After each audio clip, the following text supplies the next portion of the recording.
Kayak hari ini kita kedatangan tamu lagi untuk kesekian kalinya. Di samping saya sudah ada narasumber langsung. Di sini dia akan ceritakan langsung pengalaman pribadi yang pernah dia alami. So, kita mulai langsung aja ya Kak ya. Ya. Oke. Sok silahkan diceritakan. Sebelumnya ini ceritanya udah lama ya. Udah sekitar kurang lebih 10 tahun yang lalu. Wow, 10 tahun yang lalu ya, berarti sekitar 2011 ya? 2011 sampai 2014. Oke. Jadi dulu kebetulan saya sekolah di salah satu sekolah kesenian yang ada di kota Bandung. Jadi di sekolah itu Kak, ada beberapa jurusan yang semua dasarnya di kesenian tradisional. Oh iya, oke. Kayaknya aku tahu deh ini tempatnya di mana. Oke. Next. Jadi kalau yang namanya sekolah kesenian tradisional itu kan banyak terdapat alat musik tradisional alat musik, ya, oke. Mungkin kalau disebutin sedikit kayak mungkin saron, terus bonang, kecapi, gong dan lain-lain gitu. Oke. Angklung juga ya paling ya. Iya. Terus? Dulu kan waktu pertama masuk nggak mikir aneh-aneh ya. Cuman pas awal masuk itu banyak seliweran kabar kayak kalau sekolah di situ nggak boleh macam-macam gitu. Terus ada adat istiadat yang harus kita lakuin atau kita hormatin gitu. Ada beberapa pantangan yang nggak boleh kita lakuin juga. Ya ini aku mau nanya nih, maksud dari nggak boleh macam-macam di sekolahan itu gimana ya? Oke, jadi gini Kak, mungkin saya jelasin dikit-dikit ya. Jadi dalam artian kita harus menghormatin hal-hal yang udah ada di sana itu kayak mungkin contohnya ya. Kalau orang awam lihat saron, lihat bonang, lihat alat-alat musik tradisional gitu kan biasa aja ya. Oke. Tapi ada hal yang harus kita percaya nggak percaya, tapi harus kita percaya ya. Gimana pun kan kita harus hargain ya. Iya, betul sekali. Jadi salah satunya itu kita tuh nggak boleh ngelangkahin alat-alat musik yang ada di sana Kak gitu. Wow, kenapa tuh? Beberapa tahun sebelumnya itu ada satu kejadian. Ada historinya ya. Ada historinya. Kenapa kita nggak boleh kayak gitu. Dapat dari cerita dari guru kesenian di sana. Oke. Dulu dikasih tahu kenapa nggak boleh kayak gitu dan dikasih tahu alasannya. Alasannya. Jadi beberapa waktu kebelakang itu sempat ada salah satu siswa Kak. Oke. Dia itu masuk pelajaran kesenian karawitan ya sebetulnya. Karawitan. Yang bersangkutan ini dia ngelangkahin saron Mbak. Saronnya dia langkahin gitu. Saronnya dia langkahin. Itu dia emang sengaja gitu atau nggak sengaja atau lagi jahil aja itu atau gimana ya? Kalau itu nggak dijelasin secara spesifik ya. Oke. Jadi intinya dia ngelewatin saron itu. Oke. Pingsan. Ngelangkahin atau ngelompatin doang pingsan? Ngelangkahin langsung pingsan. Di luar logika ya. Di luar logika itu ya. Kalau yang lihat, jadi gini, kalau yang lihat dia ngelangkahin itu alat musik, dia pingsan langsung kan. Tapi pas udah sadar, dia ditanya kenapa. Jadi gini, penglihatannya beda sama kita orang normal gitu. Kalau kita yang lihat kan mungkin dia ngelewat tiba-tiba pingsan jatuh gitu. Oke. Kalau yang dia lihat, jadi waktu dia ngelewatin itu saron, dia tiba-tiba lihat kakek-kakek. Di mananya tuh, di depan salonnya? Di depan dia. Oh, di depan dia. Dari jelasin intinya ketika ngelewatin salon dia lihat kakek-kakek. Wajahnya kayak marah gitu.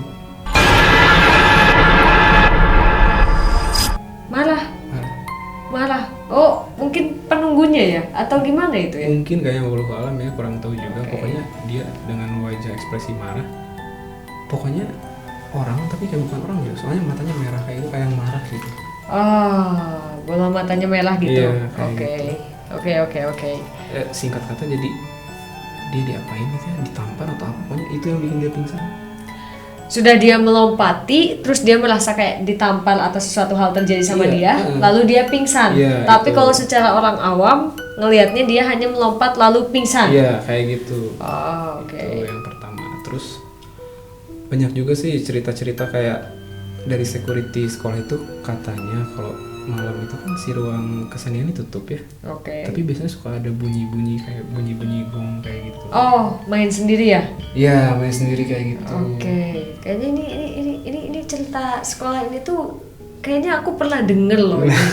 Kayak pernah denger kayak wah ini udah nggak asing nih, Iya. ini sekolahnya, soalnya karena di Bandung tuh hanya beberapa ya punya sekolah ini ya kesenian kayak gini ya, cuma beberapa. Ini kalau sobat Glamers ada yang tahu boleh komen di bawah ya, kira-kira ini sekolah mana ya. Emang sebenarnya kalau dipikir-pikir emang banyak apa ya, maksudnya nggak kayak sekolah pada umumnya ya. Ada banyak keganjilan dan keanehan. Salah satunya mungkin kalau sesajen itu udah nggak aneh Kak. Oh, sajen ya. Jadi di belakang sekolah itu sering banget nemu yang namanya sesajen kayak dupa.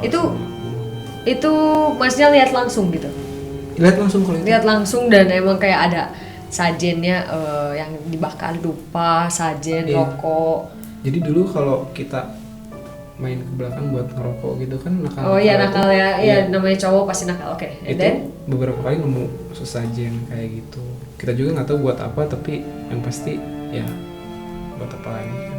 Terus keanehan yang lain mungkin, jadi di sekolah itu ada 3 lantai. Oke. Dan percaya nggak percaya, jadi lantai 3 itu benar-benar terbengkalai Kak, dan nggak pernah dibenerin. Lantai 3 terbengkalai itu tempat apa tuh? Jadi dulunya itu kelas-kelas biasa. Kelas-kelas biasa. Iya. Terus nggak dipergunain gitu. Sekian puluh tahun nggak dipergunakan. Oke. Kenapa tuh? Kalau boleh bisa diceritain? Konon katanya jadi emang karena saking negatifnya, jadi emang sengaja ditinggalin gitu Kak. Oh. Ada legendanya kalau asal usul kenapa lantai 3. Mitosnya ya. Iya, mitos. Ini kok tiba-tiba dingin ya? Oh iya, oke. Lanjut terus.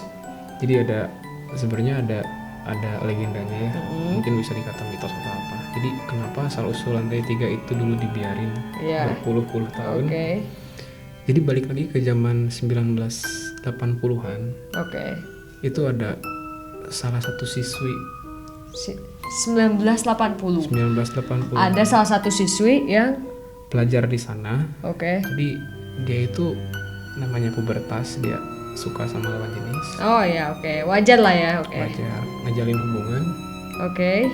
dan ya mungkin terjadi sesuatu yang gak diinginkan ya, dalam artian hamil di luar Oh nikah. iya. Oke. Jadi siswi ini tuh mungkin nggak tahu harus gimana mungkin ya. Sepertinya ini tahu ini berujungnya kemana. Iya, akhirnya Oke, dia bunuh diri di sana. iya. Oke. Dan itu menjadi tempat peristirahatan dia yang terakhir gitu Betul mungkin ya. sekali ya. Jadi siswi ini kan keahliannya tari ya. Mhm. Jadi orang-orang itu tahu kalau dia itu kalau nari itu selalu pakai selendang merah, Selendang merah, oke. dan dia gantung diri pakai Selendang merah. selendang merah itu. Selendang kesayangannya ya, selendang merah itu langsung dia pakai buat gantung diri. Oke. Nah, setelah kejadian ya almarhumah ini kejadian seperti itu, entah gimana ceritanya, jadi si lantai 3 ini emang udah nggak pernah dipakai lagi. Entah mungkin juga dipakai buat menghargai Iya. sosok almarhumah. Ya.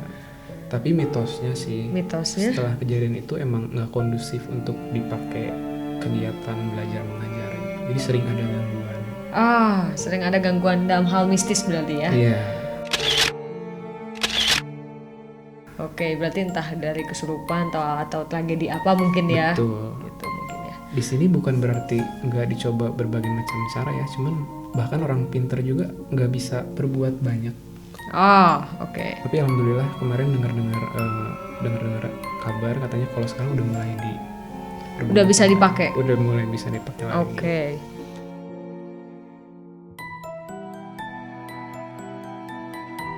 Si kesurupannya tuh Oh iya. setiap lewat jam 3. Setiap lewat jam 3.